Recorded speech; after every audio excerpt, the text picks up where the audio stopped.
Hello my dear friends, welcome to our channel Rajasthan GK training पर। आज आपका फिर से स्वागत है। मैं अनीस मेवाल आज आपके लिए लेकर आया हूँ शिक्षण अभिरुचि के क्वेश्चंस। जी हाँ दोस्तों, हम आज टीचिंग एप्टीट्यूड का जो टॉपिक था संप्रेषण यानी कि कम्युनिकेशन था जो टॉपिक, उसके क्वेश्चन करने वाले हैं जो कि आपके लिए बहुत ही महत्वपूर्ण है। यदि आपकी 21 तारीख की एग्जाम है, 21 मई की एग्जाम है, तो ये क्लास आपके लिए बहुत ही महत्वपूर्ण होने वाली है।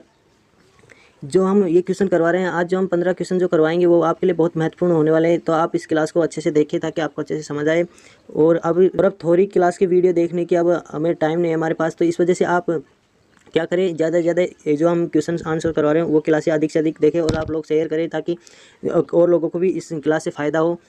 चलो अब हम अपना पहला क्वेश्चन देखते हैं कि हमारा जो पहला क्वेश्चन है वो क्या है। पहला क्वेश्चन है, संप्रेषण का अर्थ है।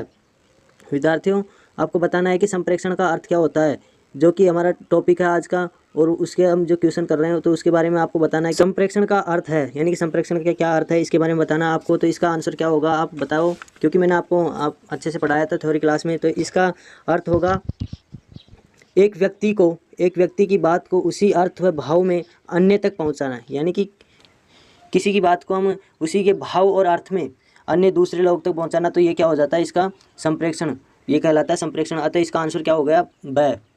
हमारा दूसरा क्वेश्चन है, दूसरे क्वेश्चन की हम बात करें कि संप्रेषण की कुशलता के लिए बीएड में जो शिक्षण माइक्रो टीचिंग जो करवाई जाती है वो आवश्यक है। यानी कि इसकी हम बात करें कि ये आवश्यक क्यों होती है। जो माइक्रो टीचिंग करवाते हैं बीएड या बीएसटीसी के विद्यार्थियों को, तो वो क्यों आवश्यक है। तो इसकी हम बात करें तो इसका जो आंसर होगा वो होगा क्या, इसका ऑप्शन है, इसका आंसर होने वाला है कि विभिन्न कौशलों के विकास हेतु। यानी कि हमारे जो अलग अलग प्रकार के जो कौशल हैं उनके विकास हो, उनमें डेवलपमेंट हो, इस वजह से क्या करवाया जाता है, माइक्रो टीचिंग करवाई जाती है, हमें शिक्षण करवाया जाता है। इसके बाद में हमारा तीसरा क्वेश्चन है, उसकी बात करें हम। तीसरा क्वेश्चन क्या होगा, तीसरा क्वेश्चन है, सूक्ष्म शिक्षण के लिए क्लोज सर्किट टेलीविजन का प्रयोग उपयोगी है। यानी कि जो सूक्ष्म शिक्षण होता है उसके लिए जो क्लोज सर्किट टेलीविजन होती है उसका क्या आवश्यकता है, क्या उसका उपयोग है। तो उसकी हम बात करें कि इसका उपयोग क्या होगा, तो इसका आंसर होगा ब, पृष्ठ पोषण के लिए। यानी कि क्लोज सर्किट टेलीविजन होती है उसका पृष्ठ पोषण के लिए उपयोग होता है, तो इसका आंसर ब हो गया। इसके बाद में हम अपने चौथे क्वेश्चन की ओर चलते हैं। चौथा क्वेश्चन क्या होगा, कक्षा संप्रेषण के समय विद्यार्थियों को अपना विचार व्यक्त करने का अवसर देने से संप्रेषण। यानी कि जो हम कक्षा में विद्यार्थियों को पढ़ाते हैं उस समय विद्यार्थियों को अपने विचार व्यक्त करने का अवसर देने से संप्रेषण किस प्रकार से मजबूत होता है या फिर संप्रेषण बाधित होता है, इसके बारे में पूछ रहा है कि संप्रेषण क्या होता है। ऑप्शन ए हो गया, बाधित हो जाता है, शिक्षक केंद्रित हो जाता है, सरल हो जाता है, द अपने उद्देश्य की पूर्ति से भटक जाता है। इसका आंसर हो गया ऑप्शन से, सरल हो जाता है।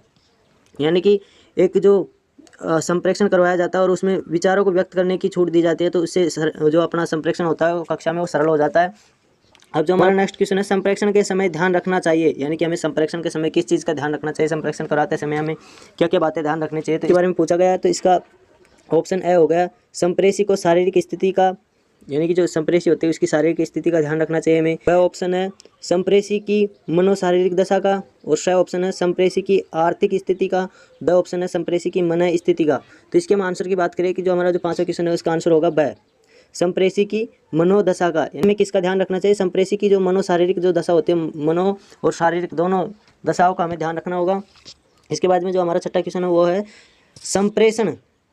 संप्रेषण है। यानी कि जो संप्रेषण के बारे में पूछा गया कि संप्रेषण क्या होता है। संप्रेषण के बारे में आपको पहला क्वेश्चन में भी बताया गया कि संप्रेषण क्या होता है, पर इसमें पूछे कि संप्रेषण की अर्थ की बात करें तो संप्रेषण का जो इसमें अर्थ होगा वो क्या होगा। ऑप्शन है पहला कला, फिर है भाषाई आदान प्रदान, स है शैक्षिक योग्यता, और द ऑप्शन है कला एवं विज्ञान। तो इसका आंसर जो होगा वो क्या होगा, द ऑप्शन कला एवं विज्ञान इसका आंसर होगा। इसके बाद में हम हमारा जो सातवां क्वेश्चन है उसकी बात करें, सातवां क्वेश्चन क्या होगा, इसका आंसर होगा कला एवं विज्ञान। तो इसका जो नेक्स्ट क्वेश्चन अपना है, सातवां जो क्वेश्चन है वो है, संप्रेषण कौशल अर्जित किया जा सकता है, यह कथन है।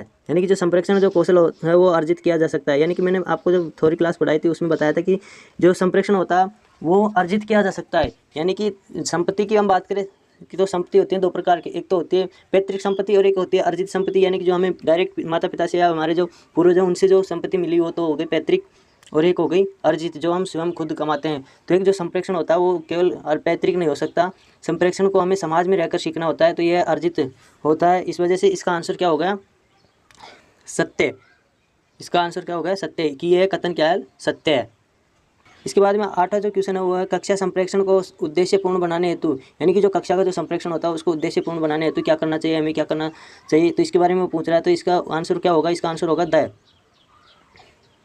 इसका आंसर क्या होगा, इसका आंसर होगा द, कि विद्यार्थियों को विचार व्यक्त करने के अवसर देने चाहिए, यानी कि जो विद्यार्थी होते हैं उनको विचार व्यक्त करने के अवसर देने चाहिए। तो इसका आंसर द होगा। हमारा नेक्स्ट क्वेश्चन है 9वां, वो है शिक्षक की भाषाई विविधता एवं ज्ञान भंडार संप्रेषण को प्रभावी बनाता है। तो इसके बारे में पूछा गया कि जो ये शिक्षक की एक जो भाषाई विविधता होती है और ज्ञान भंडार जो होता है वो संप्रेषण को प्रभावी किस प्रकार से बनाता है, यानी कि एक शिक्षक को अनेक भाषाओं का ज्ञान होगा तो वो क्या कर पाता है, संप्रेषण अच्छे से कर पाता है, लोगों को हर भाव से हर भाषा के तरीके से वो समझा पाता है। तो ये कथन हो सत्य होगा या असत्य। तो इस कथन की हम बात करते हैं, इस कथन का आंसर यानी कि इस क्वेश्चन का जो आंसर होगा वो सत्य है। तो इसका आंसर क्या होगा, सत्य। अब जो हमारा 10वां जो नेक्स्ट क्वेश्चन है उसकी बात करें कि नेक्स्ट क्वेश्चन क्या है, 10वां, कक्षा संप्रेक्षण सामाजिक संप्रेक्षण से पृथक है, यानी कि जो कक्षा का जो संप्रेक्षण होता है वो सामाजिक संप्रेक्षण से पृथक है। इस कथन के बारे में पूछा गया कि ये क्यों है, किस प्रकार से है।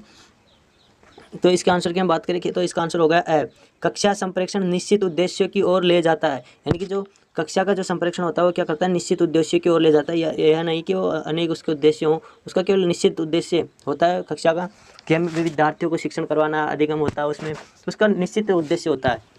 हमारा जो नेक्स्ट क्वेश्चन हो गया 11वां, शिक्षक के संप्रेक्षण में होना चाहिए, यानी कि जो एक शिक्षक होता है उसके संप्रेक्षण में क्या होना चाहिए, उसके बारे में पूछ रहा है कि जो शिक्षक होता है उसके संप्रेक्षण में क्या क्या होना चाहिए।